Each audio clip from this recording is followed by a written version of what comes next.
চোখের সামনে যে কোনো সুন্দর জিনিস থাকলে তার সৌন্দর্যতা কেড়ে নিতে আমার মোটেও ভালো লাগে না। তাই সেই 2023 ডিসেম্বরে চলে যাওয়া ক্রিসমাস ট্রিটা এখনও অবধি আমি ওরকমভাবেই রেখে দিয়েছিলাম, কিন্তু শেষমেশ কর্তামশাই আজকে আর রাখতে দিল না। তাই আজকে আমাকে ফাইনালি এটাকে গুটিয়ে ফেলতে হচ্ছে। নমস্কার সবাইকে, আমি পৌশালী। পৌষ সানশাইনের নতুন আরেকটা ব্লগে আপনাদের সবাইকে জানাই অনেক স্বাগত। আশা করি আপনারা যে যেখান থেকেই আমার ভিডিওটি দেখছেন খুবই ভালো আছেন আর সুস্থ আছেন। আজকে ব্লগটা শুরু করতে করতে বেশ খানিকটা দেরি হয়ে গেল। এখন বাজে প্রায় রাত্রিবেলা 7:30 থেকে 8টা মতো। আমরা আজকে সকালবেলাটা বাড়িতে ছিলামই না, সকালবেলা বেরিয়েছিলাম প্রায় 10টার দিকে।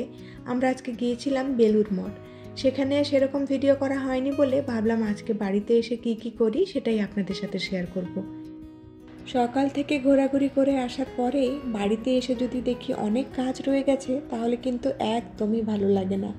আজকে এসে ভেবেছিলাম কিছু কাজবাজ করব না, এসে সোজা আমি রেস্ট নেব, কিন্তু দেখলাম এত কাজ জমে গিয়েছে, কালকের জন্য ফেলে রাখলে আর হবে না।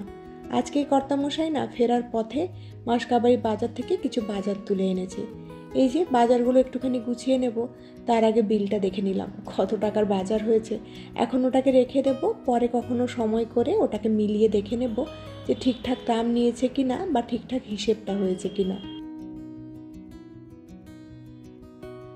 আমরা যেহেতু রোজ ডাল খাই তাই আমার কাছে সব ধরনের ডালই স্টকে রাখা থাকে। আজকে দেখলাম এই মুগ ডালগুলো যে এনেছে তার দানাগুলো এত ছোট ছোট, এগুলোকে মনে হয় সোনা মুগ ডাল বলে। আপনারা যদি জানেন তাহলে অবশ্যই আমাকে জানাবেন। এর আগে কিন্তু এত ছোট দানার মুগ ডাল আমি কখনো দেখিনি। এই মুগ ডাল আর মুসুর ডালটা একটু বেশি পরিমাণে আনিয়ে রাখি, যেহেতু রোজই খাওয়া হয়। আর বাদ বাকি যে ডালগুলো থাকে, এই ধরুন যেরকম মটর ডাল, অড়হর ডাল, এগুলো কিন্তু আমি এই 500 কিংবা 250 এইরকম পরিমাণেই আনিয়ে রাখি। এর মধ্যে আমি দুটো ডাল রাখলাম, মটর ডাল আর অড়হর ডাল। কিন্তু একটা মজার ব্যাপার হচ্ছে এই দুটো ডাল কিন্তু আমি একদমই চিনি না। তো আপনাদের কাছে যদি কোনো রকমের ট্রিক্স থাকে অবশ্যই আমাকে জানাবেন তো, যে মটর ডাল আর অড়হর ডালকে কিভাবে চেনা যায়। আমার তো দুটো একদমই সমান লাগে। যদিও রান্না করলে টেস্ট দেখে আমি বুঝতে পেরে যাই কোনটা কোন ডাল, কিন্তু রান্নার আগে না একদমই বুঝতে পারি না। তো যাই হোক, ওদিকে কিন্তু আজকে আমি সয়াবিনটাও একটু আলাদাভাবেই কিনেছি, মানে লুজ সয়াবিন কিনেছি। আগে আমরা প্যাকেট সয়াবিন খেতাম, কিন্তু এই মাসে দেখলাম দাদাটা লুজ সয়াবিন দিয়ে দিয়েছে। দেখা যাক খেতে কেমন, যদি ভালো হয় তাহলে পরে নিশ্চয়ই কিনবো।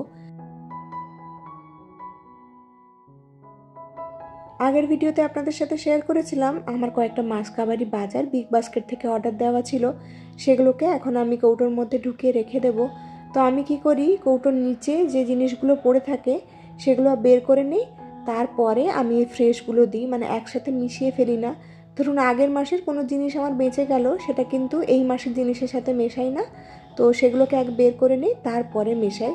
কিন্তু সুজিটা এখানটায় আমি রেখে দিচ্ছি, কারণ সুজিটা কালকে আমি ভেজে নেব ভেবেছি। তো এই যে ছোলাটাও আমি আলাদা করে বের করে রেখে দিলাম। এগুলোকে আগে খেয়ে নেব, তারপরে এই ফ্রেশগুলোকে খাবো আর কি।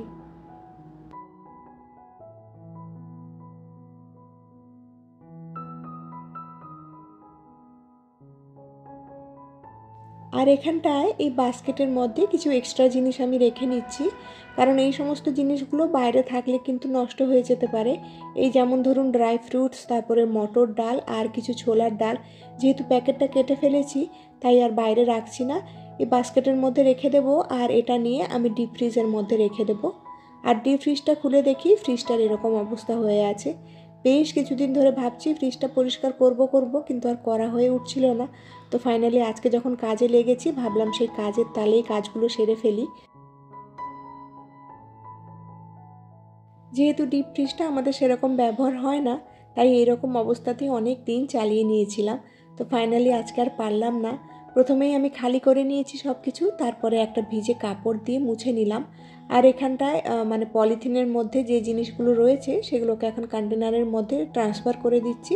সব কৌটোর মধ্যে ভরে ভরে রেখে দেবো, কারণ এইরকমভাবে রাখলে না আমার ভীষণ বাজে লাগে দেখতে।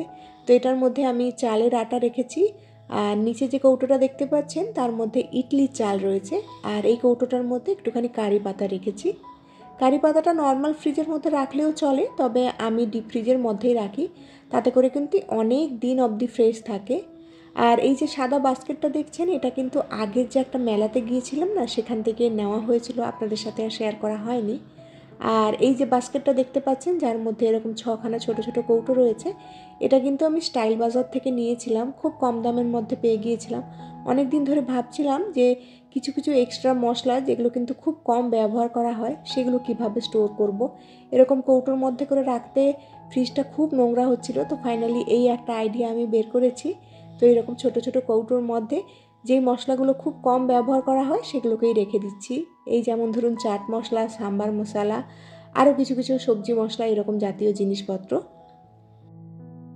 তো এখানটায় কৌটোগুলোর ওপরে আমি একটা পেন দিয়ে লেবেলিং করেছিলাম, কিন্তু যেহেতু ডিপ ফ্রিজের মধ্যে রাখছি জলের মধ্যে ওই লেখাগুলো আমার থাকবে বলে মনে হচ্ছে না, এখন থেকেই ঘাঁটাঘাঁটি হয়ে গিয়েছে। তো ফাইনালি আমি ডিপ ফ্রিজটাকে গুছিয়ে ফেলেছি, খুব সিম্পলভাবেই গুছিয়েছি। আপনাদের কেমন লেগেছে অবশ্যই আমাকে কমেন্ট করে জানাবেন। এখন চলে এসেছি রাত্রেবেলা ডিনারটা বানানোর জন্য, কিন্তু আজকে ডিনারটার বেশিরভাগ জিনিসই হাজব্যান্ড করবে। আজকে আমরা একটুখানি ছোলা ছাতুর পরোটা খাবো ভেবেছি, তো তার জন্য এখানটায় একটুখানি পেঁয়াজ, আদা, রসুন আর কাঁচা লঙ্কাকে ভালো করে গ্রেট করে নিলাম। আর এদিকে আটা মাখাতে গিয়ে দেখি কৌটোর মধ্যে আটাটা বাড়ন্ত রয়েছে, তাই ভাবলাম একবারে ট্রান্সফার করে দিই। আমরা কিন্তু এবারে গণেশের আটাই কিনেছি, আগের বারে 2 ধরনের আটা নিয়েছিলাম, তার মধ্যে কিন্তু গণেশের আটাটাই আমাদের ভালো লেগেছে। এটা কিন্তু আমাকে একটা দিদিভাই জানিয়েছে, মানে রুমা দিদিভাই আমাকে এটা জানিয়েছিল, আমার মনে আছে যে ওরাও বাড়িতে গণেশের আটা ব্যবহার করে। তো যাই হোক, এখানটায় আমি আটাটা রেডি করে দেবো আমার হাজব্যান্ডকে। তো অল্প করে একটু ময়দাও মিশিয়ে দিলাম, তার মধ্যে অল্প করে একটু লবণ আর একটুখানি আজওয়াইনকে এরকম হাতের মধ্যে গুঁড়ো করে দিয়ে দিচ্ছি, মানে জোয়ানকে ভালো করে মেখে নেব। তার উপরে একটুখানি তেল দিয়ে দেবো, কারণ ময়াম না দিলে না পরোটা খেতে খুব একটা ভালো লাগে না। আজকে কিন্তু ডিনার বানাতে হাজব্যান্ডের হেল্প এই কারণেই লাগছে, কারণ আজকে অনেক কিছু সবজি বাজার করে আনা হয়েছে, সেগুলোকে এখন কাটাকুটি করে আমি ফ্রিজের মধ্যে তুলে রাখবো। আর ওদিকে মেয়ে কিন্তু বাবার পেছনে লেগে পড়েছে, ও আজকাল কাঁচা আটা খেতে খুব ভালোবাসে। তো ওর সামনে যখনই আটা মাখতে বসি ও কিন্তু এরকমভাবেই পেছনে ঘুরতে থাকে। আর ওদিকে আমার এরকম অবস্থা, চারিদিকে ঘরদোর ছড়িয়ে ছিটিয়ে আছে। আর এই যে এদিকে কিন্তু আমার সবজি কাটা কমপ্লিট, প্রায় আধ ঘন্টা থেকে 45 মিনিট লেগেছে এত কিছু কাজ করতে। কিছুটা বাঁধাকপি ফুলকপিকে কেটে দিয়েছি, আর মূলোরও খোসা ছাড়িয়ে রেখেছি। ব্রকলিটাকেও ছোট ছোট করে কাট করে নিয়েছি।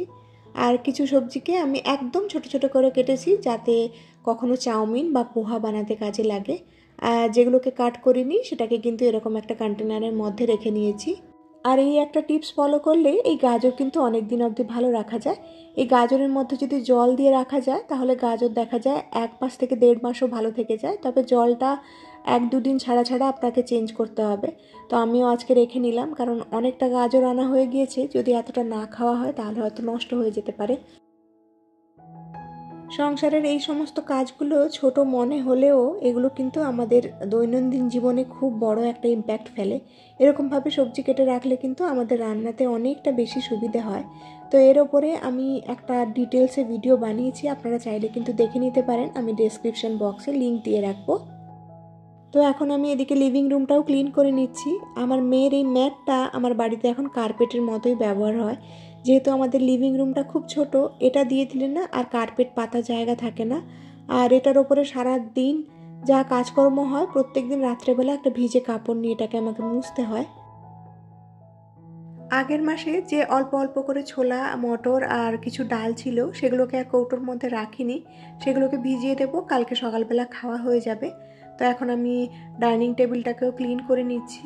এর ওপরে অনেক কিছু কাজবাজ হয়েছে, তো সাধারণত ডাইনিং টেবিল তো আমাদের খুব একটা বেশি ব্যবহার হয় না, এই সমস্ত কাজেই ব্যবহার হয়। তো সবসময় চেষ্টা করি একটুখানি ক্লিন রাখার জন্য। আর এখন কিচেনে এসে দেখি এত থালা বাসন জমে গিয়েছে, হাতে হাতে করে ক্লিন করে নিই, তা না হলে এরপরে ডিনারটা বানাবো তো আরও থালা বাসন জমে যাবে। প্রত্যেক দিন রাত্রেবেলা আমরা যদি কিচেনটাকে বা কিচেনের সিঙ্কটাকে খুব ভালোভাবে ক্লিন করে দিই তাহলে কিন্তু বাড়িতে আরশোলার উপদ্রব অনেকটা কমে যায়। তা না হলে দেখা যায় কি, এই সমস্ত সিঙ্কে যদি খাবার পড়ে থাকে আরশোলা কিন্তু এখানে বংশবিস্তার করতে থাকে। আর এদিকে কিন্তু আমার পরোটাটাও হয়ে গিয়েছে। আজকে ওই ছোলা ছাতুর পরোটা হয়েছে, বলেছিলামই তো আপনাদেরকে, কিন্তু রেসিপিটা শেয়ার করা হয়নি যেহেতু অন্যান্য কাজের মধ্যে খুব ব্যস্ত ছিলাম। তবে পরোটাগুলো আজকে ভীষণই টেস্টি হয়েছিল খেতে।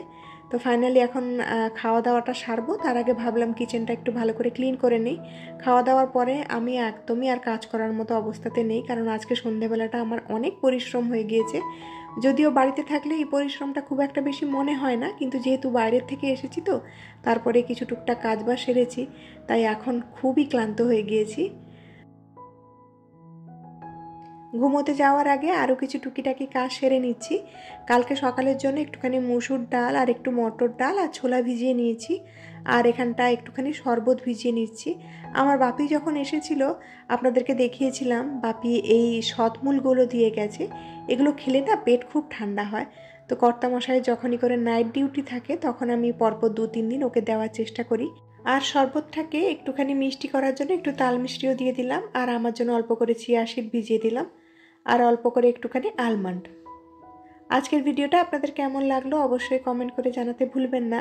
তাহলে আজকের মতো আপনাদের থেকে আমি এখানেই বিদায় নিচ্ছি। খুব শিগগিরই দেখা হচ্ছে নেক্সট আরেকটি ব্লগে। ততক্ষণের জন্য খুব ভালো থাকবেন, সবাইকে খুব ভালো রাখবেন আর নিজের যত্ন রাখবেন। ভিডিওটি দেখার জন্য সবাইকে অনেক ধন্যবাদ।